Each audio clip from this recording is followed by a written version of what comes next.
After months of blocking aid into the Gaza Strip, there is finally a sliver of hope. The Israeli military has begun airdropping humanitarian aid and announced that it will now allow the United Nations to move aid trucks into Gaza.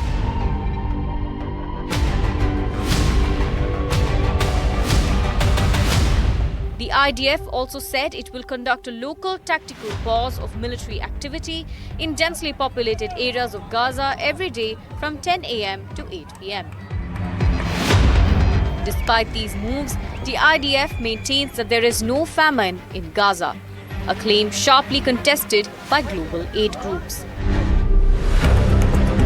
The decision follows mounting international pressure, with multiple aid organizations accusing Israel of weaponizing starvation against Gaza's civilian population. Well, this is a start, but we need to make sure that people who are innocent, including the young boy who people will have seen that image of, just breaks your heart. A 1-year-old boy is not a Hamas fighter, and the civilian casualties and death in Gaza is completely unacceptable. It's completely indefensible. My government has been very consistent in calling for a ceasefire. We've been consistent on calling out the terrorists in Hamas and saying that the hostages should be released. But we have rules of engagement, and they're there for a reason. Yet even as aid trickles in, it's coming at a deadly cost.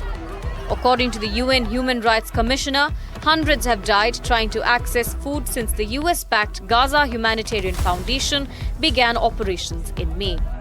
The UN has slammed the current aid distribution model as a sadistic death trap, alleging snipers fire indiscriminately on desperate civilians.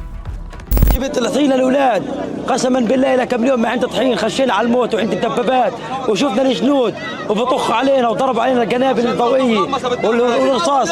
طلع الشباب كل أكياس طحين دم، كل أكياس طحين اللي مع الشباب دم. سامع؟